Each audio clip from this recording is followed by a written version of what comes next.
Hello tout le monde. Donc aujourd'hui, on va parler de la filière communication avec l'école Sup de Com. Mathieu est là, donc je l'ajoute tout de suite.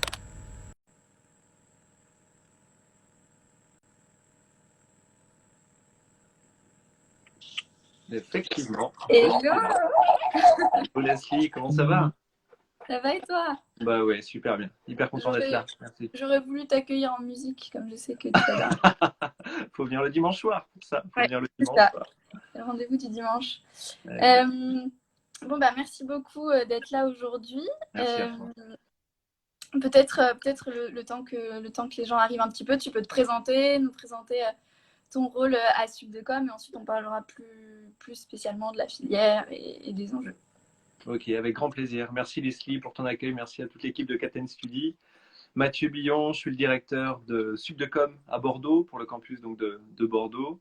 Et j'ai une deuxième casquette aussi. Je suis directeur national des programmes. Je suis le responsable pédagogique de tous les programmes Subdecom nationalement, donc sur nos 9 campus en France et puis nos campus partenaires effectivement. Et voilà, je suis très heureux d'être là parce que on suit beaucoup bien sûr l'actualité et les activités de Captain Study. On est extrêmement voilà, à l'écoute de ce que peuvent dire les étudiants, les anciens et puis les futurs étudiants de nos formations. Donc voilà, je suis très très heureux d'être là, de représenter Subdecom et de représenter la filière com aussi. Je sais que tu as interviewé de très belles écoles, l'ISCPA qui est une école cousine à la nôtre. Donc voilà, très très content de représenter Subdecom aujourd'hui. J'espère que tu m'entends bien, j'espère que tu me vois bien aussi. Très Donc c'est bien, très bon, très bah, bien. super, super. Top. Top. Bah écoute, si on peut parler un petit peu de la filière communication, peut-être pour commencer, parce que je sais que c'est quelque chose qui englobe, enfin c'est un domaine qui englobe beaucoup de choses. Peut-être refaire un point rapide sur bah, la filière justement. Qu'est-ce qu'on étudie vraiment quand on fait une école de communication comme Subdecom? Bien sûr. Alors, Subdecom, j'en parlerai ensuite, mais si on doit parler de la filière communication, effectivement, on s'intègre dans les métiers tertiaires, les métiers donc de service. On entend souvent parler de la communication, il y a plein de mots autour, il y a le marketing, il y a la publicité, il y a la création, il y a le digital, il y a plein de mots. Alors effectivement, la communication, c'est la manière de transformer, de transmettre le message des marketeurs, des commerciaux, puisqu'on a une vocation de mettre en avant l'image d'une entreprise, d'une association, d'une institution, d'une personne parfois. Et donc les métiers de la communication, c'est ça. Nous, à Subdecom, on a fait un choix, c'est celui d'être autour des stratèges, des responsables, des managers de la communication, donc plutôt des fonctions de management de la communication. Puis ensuite, dans la filière communication, il existe plein de métiers et puis des écoles spécialisées qui amènent à ces métiers. Des écoles que tu connais bien, des métiers du digital ou de la publicité, avec des écoles spécialisées, des métiers de la créa, des métiers du web, des métiers plus techniques. Et puis voilà, il y a les métiers de pilotage, de management, de communication globale, dont fait partie Subdecom et auxquels nous on forme, donc avec une grande partie de communication, de cours autour de la communication, des communications, des types de communication, des cours techniques, parce que pour piloter des gens de la technique, il faut connaître au moins les rudiments, donc le web, la créa, l'événementiel, mais une grande partie de notre formation qui est autour de l'interculturel, de la géopolitique, du marketing, du management, pour parler globalement des métiers de la communication, pour être donc plutôt un responsable de la communication ou un directeur de la communication, c'est en tous les cas le titre de nos deux diplômes. Ok, super. Je l'ai pas dit comme on a démarré direct, mais si vous avez des questions, surtout n'hésitez pas à les poser dans le chat. En général, ça prend un peu de temps, mais Ou des commentaires, parce que je vois plein de Subdecom Bordeaux connectés. Donc, si vous avez des choses à dire, si j'oublie des choses, les amis, chers étudiants ou chers collègues, n'hésitez pas à partager. Voilà. ok, top. Et donc, pour parler un peu plus de l'école, déjà, est-ce que tu pourrais nous dire où elle est présente? Parce que bah, c'est une école qui a la chance d'être très présente au niveau de tout le territoire. Oui, bien sûr. Donc, peut-être rappeler un peu ça. Oui, Subdecom existe depuis 85. C'est voilà, parmi les plus anciennes écoles de communication en France, avec nos amis de l'ISCOM ou de Subdepu pour faire ou même l'ISCPA. On a des âges assez concomitants. Donc ça veut dire que dans ces années-là, au milieu des années 80, il y a eu un grand boom effectivement des médias, de la communication, de la publicité. Donc on s'est inscrit dans cet instant-là. 1985, donc ça veut dire Voilà, bientôt 40 ans d'existence sur le territoire français et international. En France, c'est 9 campus Subdecom. Je vais les lister: Nantes, Brest, Amiens, Paris, Lyon, Grenoble, Nice, Montpellier et Bordeaux. Voilà, donc on a un maillage territorial qui nous permet effectivement d'être représenté un peu partout. Et ce qui fait effectivement une des forces de Subdecom, c'est ce maillage territorial, puisque parmi nos grandes valeurs, il y a la notion de proximité, la proximité avec nos apprenants, c'est important, mais aussi, et comme on est une école de l'alternance, une proximité avec les territoires et les entreprises qui font l'écosystème dans lequel on est. Donc voilà, 1985, ça c'est le premier chiffre clé. Le deuxième, 9 campus. Et puis le dernier, c'est 3 diplômes, BTS, bachelor, niveau Bac plus 3, et master, master professionnel, puisqu'il se fait en alternance sur tous nos campus, donc et amène à l'acquisition de compétences, c'est son objectif, et vers l'employabilité. Voilà, donc 1985, 9 campus et 3 programmes. Ok, top. On va reparler après des formations. Ouais. On va juste répondre à la question qui vient d'arriver. Ouais. Si on peut arriver aux écoles de commerce avec 2 parcours, l'un est très difficile et l'autre qui est plus convenable, vaut mieux aller en prépa. Je pense que la question c'est est-ce qu'il vaut mieux faire une prépa et rentrer ensuite en bachelor par exemple? Bon, alors ça c'est une bonne question. En fait, on a peu de profils qui viennent de profils prépa. Les prépas, on va dire qu'on les fait un peu chez nous, puisqu'on a des programmes. Généralement, les campus qui ont le bachelor ont déjà un BTS intégré, donc il y a un pont, il y a une admission naturelle qui se fait entre le post BTS et la troisième année de bachelor. Et puis effectivement, quand on a ce profil plutôt prépa, mais c'est plutôt d'autres écoles, parce qu'effectivement, j'aurais peut-être dû le dire dans le paysage de la communication, il n'y a pas que des écoles de com qui forment à la com, il y a aussi effectivement des écoles de commerce, des écoles de management, et puis aussi des grandes écoles de sciences politiques, par exemple, avec des filières com. Et parmi ces écoles-là, c'est vrai qu'il y a de très jolis postes et de très jolis débouchés. On peut avoir fait Sciences Po Bordeaux et devenir journaliste, comme on peut avoir fait HEC et devenir DIRCOM d'une entreprise du CAC 40, c'est une certitude. Mais c'est vrai que la filière, la com, la filière de la communication, c'est maintenant constituée à travers des écoles et des formations propres. Ouais, c'est vrai qu'il y a plein de moyens d'y arriver, plein de parcours possibles, Ouais. mais effectivement les écoles de com on est directement spécialisées, donc je pense que... Exactement. Ok, top. Et du coup, pour en revenir aux formations, donc tu disais qu'il y a un BTS, un master, Et un BTS, un un bachelor. bächler et un master. Exactement. Voilà. Ouais, Et oui. bah, Yasmina va faire la transition puisqu'elle demande quels sont les masters dans votre école et c'était la question que j'allais te poser. Je demande quels sont les différents types de masters. Alors en fait, on a ces 3 titres-là. Ensuite, on les découpe. Donc le BTS est un diplôme d'État, un diplôme national. Il y a effectivement un référentiel auquel on se plie. D'ailleurs, Subdecom a fait partie des écoles qui ont été consultées pour revoir ce référentiel il y a une dizaine d'années maintenant. Sur le bachelor, c'est un bachelor dont on est effectivement propriétaire, qui est enregistré à France Compétences et qui est reconnu comme un bachelor professionnalisant. Il y a 3 moyens de le faire, avec 3 types de spécialisation qu'on appelle les parcours chez nous. Donc on a un premier bachelor qui a une vraie teinte créa, avec des modules autour de la créativité, de la création, de la photo, de la vidéo par exemple. Donc on est vraiment sur la pratique des outils. Il faut savoir que tous les étudiants chez nous ont accès au pack Adobe, qui est un des fondamentaux pour produire et pour créer. Donc c'est un outil auquel nos étudiants ont tous accès en cloud, donc ils peuvent l'utiliser sur campus, chez eux, chez leurs parents, de manière tout à fait nomade. Et donc plus particulièrement quand on est en bachelor créa, on a la possibilité de venir chercher plus ces compétences techniques-là.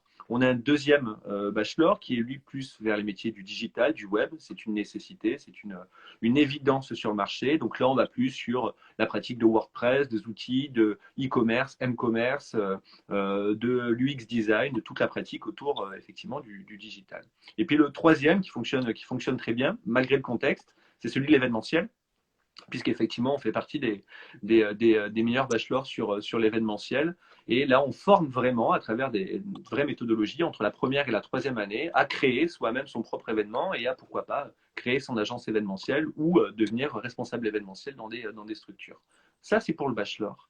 Et puis pour le master, là où on avait 3 parcours en bachelor, on a 4 expertises, c'est le terme qu'on leur a donné en master professionnel. Le premier, c'est sur les relations publiques et le marketing d'influence, qui est un vrai sujet chez nous, qui fonctionne de plus en plus parce qu'effectivement, si nos apprenants sont formés vers les métiers du management et de la gestion de crise, par exemple, arrive très souvent la notion de communication interne, de la communication d'influence. On en a un deuxième qui est un peu dans la continuité du parcours créa, qui nous amène au métier de la publicité et de la créativité. Un troisième qui est lui tourné vers les métiers, bien sûr, du digital et du marketing digital en particulier. Et puis un dernier qui reprend une des valeurs fortes de Subdecom, qui est la notion de RSE et de publicité responsable, parce que c'est une dimension forte que l'on exploite à Subdecom, avec par exemple la rédaction de livres blancs sur ce sujet, sur la RSE et la communication responsable, qui est un sujet qui est très très important pour nous, qu'on s'applique à nous-mêmes à travers plein de bonnes pratiques. Et je vous invite à aller voir notre site internet. Mais on a vraiment cette discipline-là à nous-mêmes, et donc on en a fait un master. Et puis ensuite, il y a des petites typicités selon les territoires, comme je le disais tout à l'heure. On a effectivement sur certains campus en France, pas tous, des formations à la fois en bachelor et en master vers les métiers du sport. On a par exemple à Nantes, à Paris et à Lyon un master dans la communication sportive, puisque c'est une commande de la part du comité d'organisation des JO 2024, où il y a une vraie demande de la part du comité d'organisation, ça se passera à Paris pour rappel, d'avoir effectivement des communicants, des professionnels, des managers de la communication qui soient formés à la communication sportive, événementielle, communication, gestion des joueurs, des parties prenantes. Donc on a créé un programme pour ça.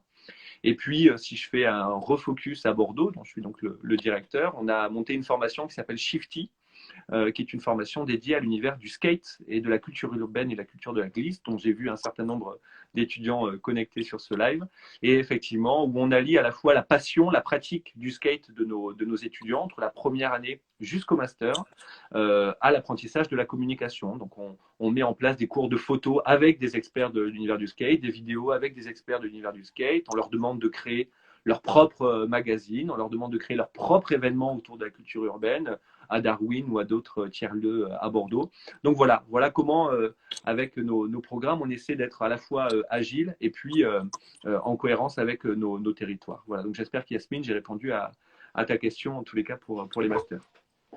Génial, génial. Ouais, effectivement, cette école spécialisée dans le skate, il n'y a que à Bordeaux. Ouais, il n'y a qu'à Bordeaux, il y a même d'ailleurs nulle part ailleurs dans le monde, Ouais, faut le bah oui, savoir. oui, Ouais, en fait, il existe ça pourrait ressembler au lycée, par exemple, en Suède, à Malmö.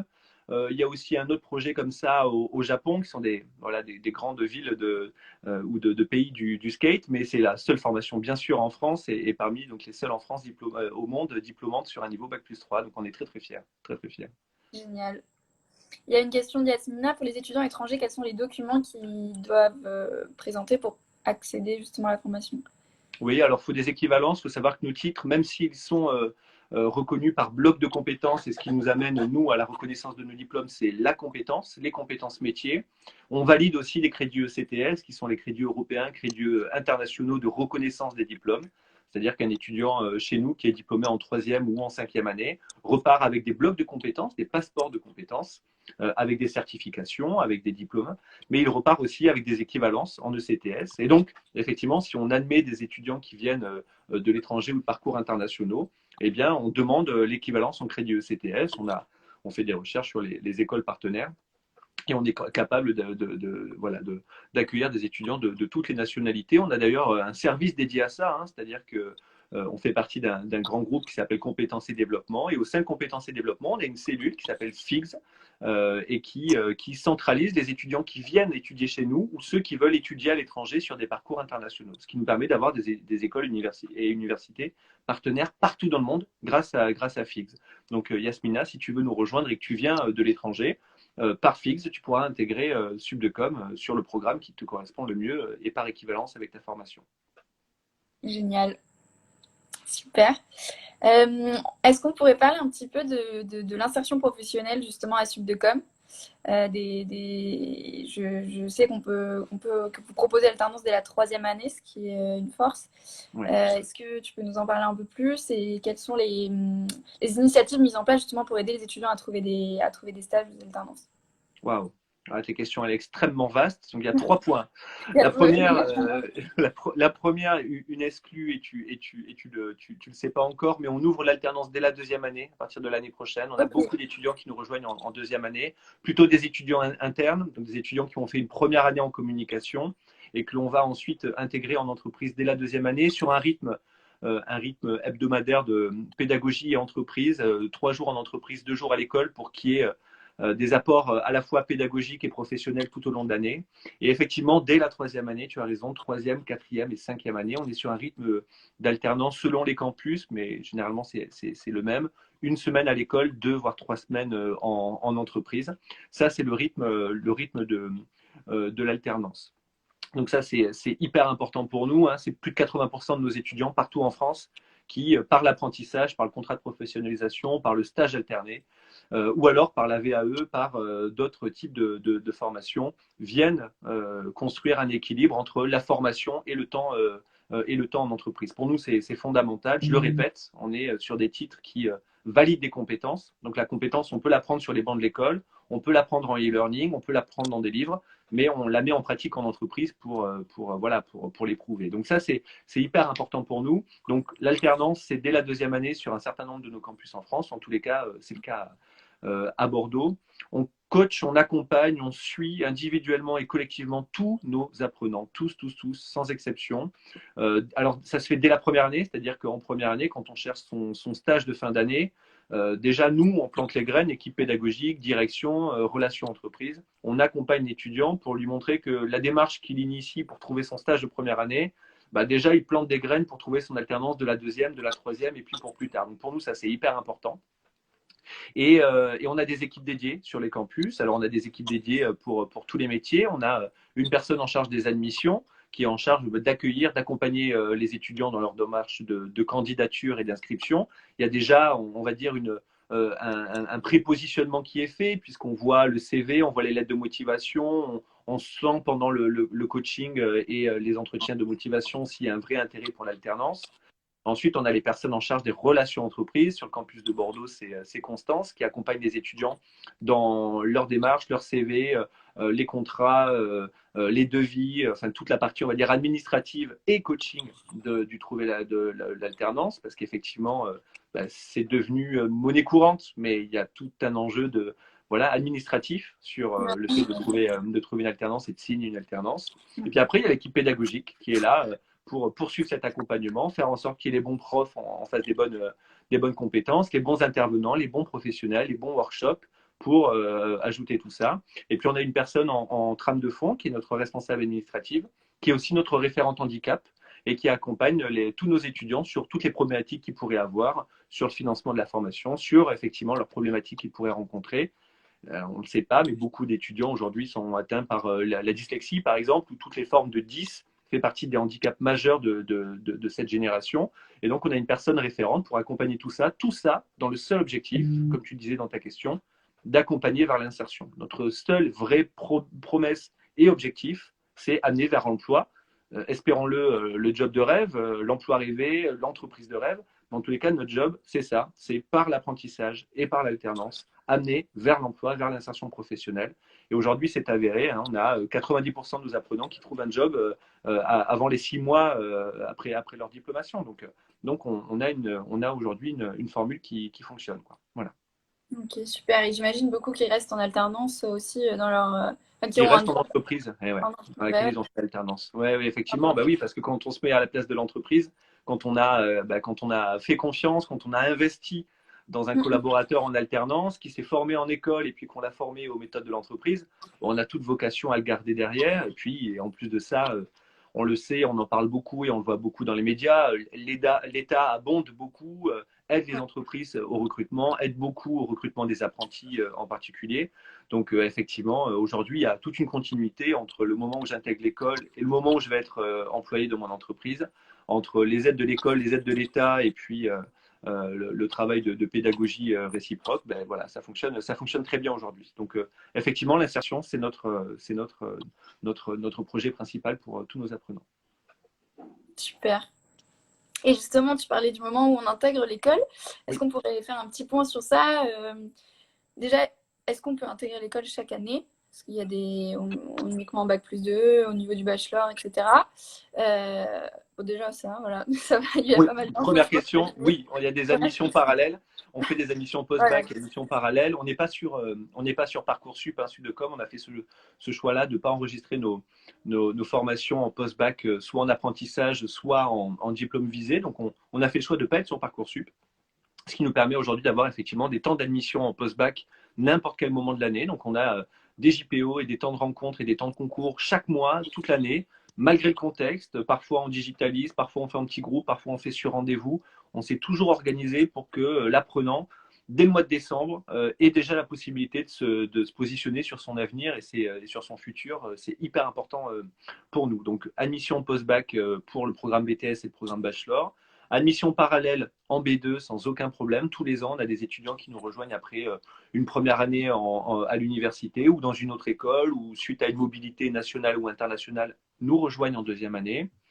En troisième année, on a effectivement beaucoup d'étudiants qui nous rejoignent. C'est là en troisième et en Master 1, c'est là où on a des listes d'attente qui sont les plus importantes parce que c'est effectivement là où on a le plus d'étudiants qui nous rejoignent puisqu'il existe d'autres diplômes des BTS comme ailleurs ou d'autres écoles qui diplôment. Donc c'est vrai qu'en troisième année, on a un vrai sujet sur les admissions parallèles. Et ensuite, en première année de master, le master aujourd'hui étant constitué sur 2 ans pleins, il n'y a pas d'admission parallèle en master 2. En tous les cas, aujourd'hui, c'est le cas puisque notre titre de master est reconnu et intégré sur 2 ans. Donc, on peut nous rejoindre en B1, on peut nous rejoindre en B2, on peut nous rejoindre en B3 et en M1 et ça s'arrête là. Voilà. Ok, super. Et justement, cette admission, vous faites un concours, vous faites Oui. des examens? Oui, il y a 3 temps. Il y a 3 temps à notre candidature, mais je crois qu'on fonctionne à peu près tous de la même manière. Hein. Mais premier temps qui est celui du dossier. Hein. Il y a une candidature qui se fait en ligne sur le site École Sud-de-Com. Vous pouvez aller dessus. Vous choisissez votre campus, vous choisissez votre ville, votre programme. Et puis ensuite, vous avez un process de candidature en ligne. Vous créez votre compte et puis vous avez un test que vous recevez. Ça, c'est le deuxième temps. Donc, premier temps, candidature en ligne, le dossier, le CV, les éléments liés à votre scolarité, c'est le premier élément. Deuxième temps, les tests que vous recevez. Généralement, il y a une personne du campus qui vous appelle pour bien accuser de réception de votre candidature et vous dire, ben, sois pas inquiet, tu vas recevoir un test. Ce test, on le fait quand on veut, dans une période donnée. Ce sont des tests sur la culture générale de la communication, un peu d'esprit de synthèse, un peu de français, et selon les niveaux, des tests en anglais aussi pour savoir votre niveau de langue. Voilà.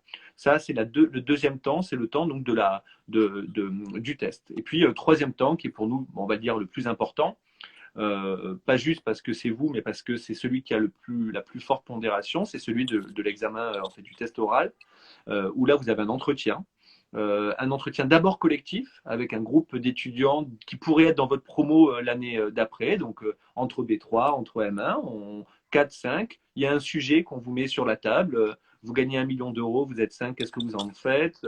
Vous êtes sur une île déserte, qu'est-ce que vous réunissez en premier pour vous en sortir? Voilà. Et on voit la manière dont les profils réagissent entre eux, interagissent, trouvent des solutions, qui est plutôt leader, qui est plutôt dans la synthèse, voilà. Donc ça, on l'identifie. Et puis ensuite, on reçoit individuellement chacun des candidats.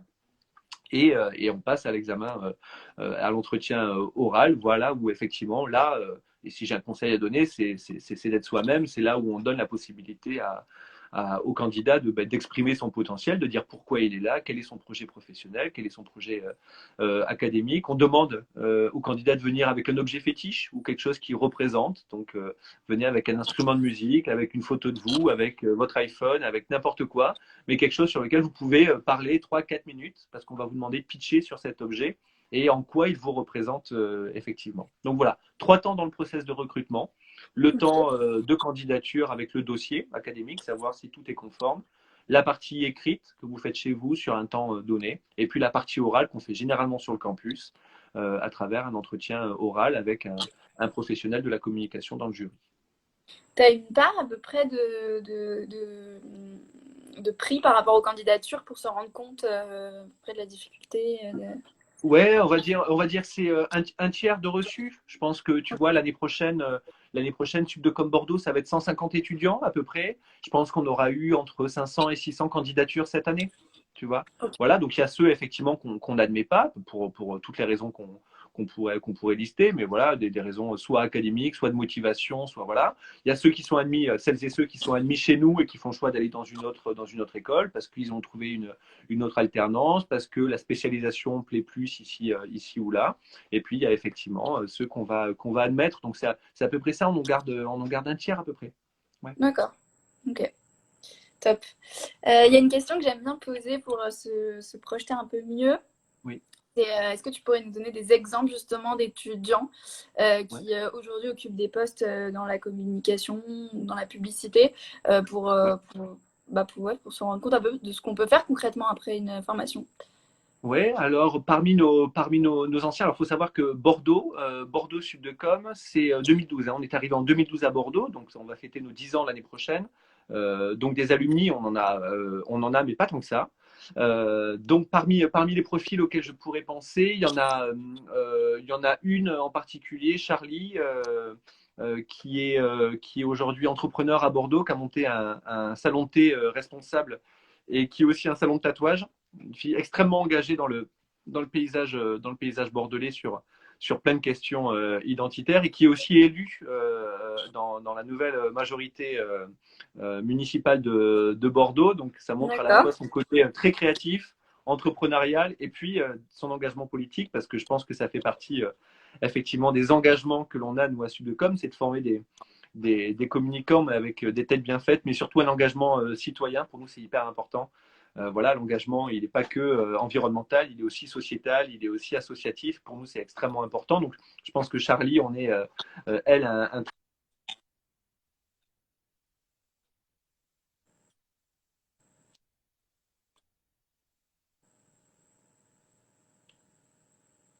On a à la perdu fin de la ses connexion études, de Mathieu. elle nous avait rejoint après sa licence, donc un profil très infocom, très universitaire, qui nous avait rejoint pour goûter à la com plus managériale, qui a fait son alternance de mémoire à la SNCF et puis qui, en parallèle de son alternance, développait beaucoup la créa, alors que ce n'était pas forcément son angle d'attaque. En fait, elle a monté un studio et maintenant, elle vit de son métier depuis 3 ans qu'elle est diplômée maintenant. Marion, elle était major Sudecom, major de promo nationale de Sudecom, donc très beau niveau. Et puis qui a travaillé en autodidacte pour devenir effectivement maintenant studio créa.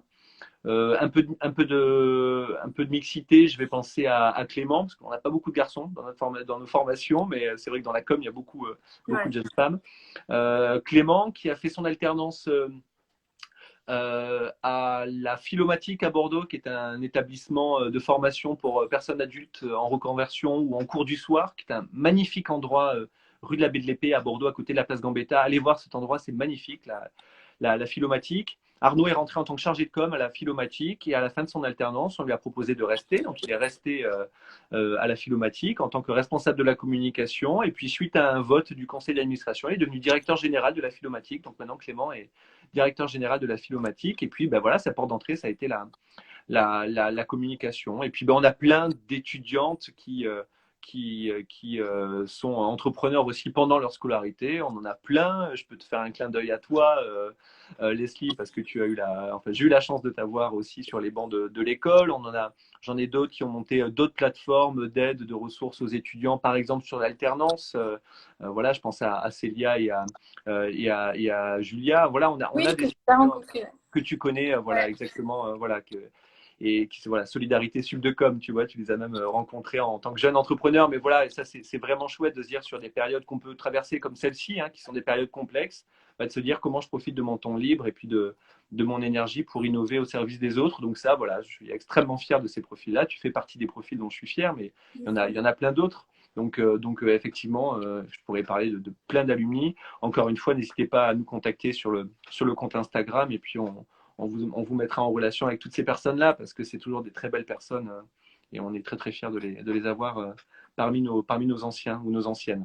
Ouais, et on va en interviewer d'ailleurs très prochainement sur le Super, blog. ah cool, ah Donc, génial. on pourra connaître un peu mieux précisément leur parcours mais c'est aussi le but de présenter leur métier aujourd'hui. Ah Donc, super, on repartagera ça. Ok, merci. bah écoute, super. Est-ce qu'il y a des événements à venir à Subdecom Bordeaux digitaux ou pas, je sais pas trop où ça en est Ouais, là, bien mais sûr. Bah alors il y a des événements, il y en a plein des événements, il y en a tout le temps des événements. Bah il y a des événements, tu vois, si on avait fait ce live il y a une semaine, je t'aurais parlé d'un événement qui a eu lieu de la nuit entre lundi et mardi la semaine dernière, un peu complexe à organiser en période sanitaire, mais on a organisé une nuit de la crise sur le campus. C'est un événement qu'on fait tous les ans et là ça nous tenait trop à cœur de ne pas la laisser passer cette année à cause tu peux de nous en parler un peu de ce Ouais, la nuit de la concept? crise, ben, on dit à nos étudiants de rester le soir à 18 h. On leur dit qu'ils partiront le lendemain matin à 8 h. Et on les tient en haleine toute la nuit sur un sujet crise, qui est un sujet crise fictif, mais dont on reprend des acteurs qui pourraient exister dans la vie de tous les jours. L'année dernière, par exemple, on avait fait un truc sur un club de foot bordelais qui va pas très très bien, voilà, mais sans reprendre les noms d'organisations qui existent. Et cette année, par chance, on a eu dans l'organisation toute l'équipe du festival Bordeaux Open Air, qui est Trop effectivement bien. un gros festival bordelais, voilà, dont on est partenaire avec Subdecom et dont le fondateur Florian Bourdeau est intervenant chez nous sur l'aspect événementiel. Et Florian est venu avec une problématique qui aurait pu lui arriver sur un festival avec une bagarre, quelque chose qui a dégénéré sur des problématiques liées à l'homophobie, à d'autres problématiques de société. Donc on était vraiment sur une crise fictive, mais sur laquelle on a demandé à nos étudiants, on les a réunis à 18 h dans une salle, en respectant bien sûr la distance. Donc on avait un petit groupe, voilà, on a fait comme on a pu. Le campus était fermé, il y avait voilà, une quarantaine d'étudiants sur tout le campus qui peut en contenir 800. Et on a dit à nos étudiants, ben voilà, vous faites partie de l'organisation de Bordeaux Open Air. Il y a eu cette problématique. Comment vous gérez cette crise? Parce que c'est en train de s'enflammer sur les réseaux sociaux. Et demain matin, vous avez une conférence de presse. Comment vous préparez cette conférence de presse? Et donc, il y a des associations LGBT qui sont mises dans la boucle, la mairie de Bordeaux qui s'est opposée, la presse qui est venue, des magazines spécialisés dans la musique et la culture qui sont venus aussi. Et donc, il fallait gérer toutes ces parties prenantes. Et nos étudiants étaient vraiment dans une gestion d'une crise fictive, mais vraiment Trop bien. comme s'ils devaient la gérer pour de vrai, avec des moments de tension, avec vraiment, voilà, et puis des coachs partout qui créaient des dynamiques. Voilà, c'était vraiment, vraiment bien. Personne ne s'est endormi avant le lendemain matin, et je crois qu'à 7 h du matin, on avait libéré tout le monde. Voilà, donc ça fait partie d'événements comme ça qui, voilà, dans un contexte comme on est en train de le vivre, permet de faire un peu d'innovation pédagogique en présentiel, quoi, voilà. Et puis, ça permet surtout à nos étudiants de se mettre vraiment en pratique sur des compétences techniques. Après, bah, sur les événements là, on arrive un peu en fin d'année, donc on va arriver en termes de pédagogie sur des événements plutôt de validation de l'année, des examens, des temps forts, des grands oraux, des cas professionnels. Et puis il y a des temps forts sur le campus, puisque malgré tout, comme je le disais tout à l'heure, on est dans une dynamique d'avoir une JPO et un concours par mois, donc ce qui est le cas. Hein. On a une ESPO la semaine prochaine, le 19 mai, avec un partenaire qui s'appelle BNP Paribas, puisque la BNP Paribas nous prend régulièrement des contrats d'apprentissage. Donc, ils viennent faire vraiment une masterclass sur qu'est-ce que le recrutement dans l'univers bancaire et qu'est-ce que le recrutement dans les grands groupes quand on est en communication. Donc, Ok. ça, c'est vraiment à destination de nos futurs étudiants. Et puis, ils vont en profiter pour faire un peu de recrutement. Et puis, euh, et puis ensuite, le prochain concours, c'est le 29 mai pour nous.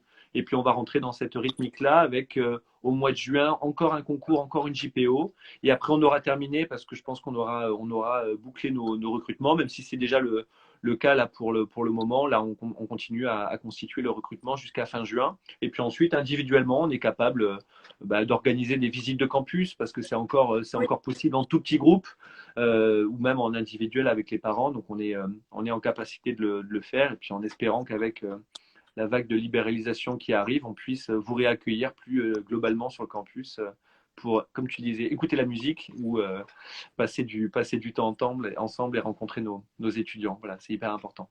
Bah oui, oui, carrément. Hyper Carrément. important. Rencontrer les intervenants.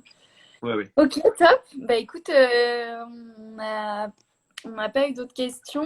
On a abordé à peu près. Est-ce qu'il y a des choses qu'on n'a pas abordées que tu voulais voir? Qu'est-ce que je peux te dire?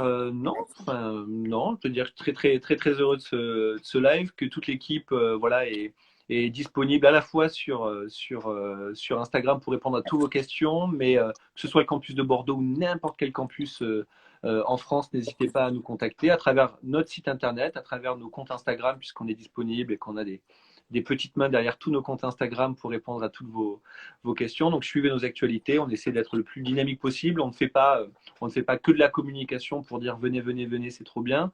Mais on fait aussi de la communication sur des partages, sur des témoignages. Donc, on fait beaucoup témoigner nos étudiants parce que c'est eux qui vivent les formations chez nous. Donc, c'est eux qui peuvent communiquer vraiment ce qu'ils vivent. Donc, voilà, on met vraiment l'accent sur les témoignages. Et puis, on essaie aussi, autant que faire se peut, d'alimenter avec des workshops, des masterclass, des informations, des articles, des actualités sur la communication pour que chacun puisse éveiller sa curiosité sur les pieds de la communication.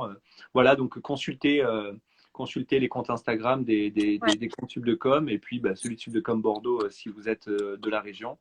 Et vous y retrouverez à la fois quelques informations sur le métier de la com et puis des actualités du campus. Voilà, c'est ça que je voulais vous dire. Super. Écoute, de toute façon, le live sera en IGTV replay. Donc, super. Ceux qui n'ont pas pu y assister, ils pourront voir. Et puis, effectivement, si vous avez d'autres questions, vous pouvez les poser à Subdecom sur Instagram. Yes. Bon, merci beaucoup, Mathieu. Merci à toi, Leslie. Bravo encore pour le succès de Campus Suite. C'est bien mérité. Merci beaucoup. Allez, super. À bientôt. À bientôt.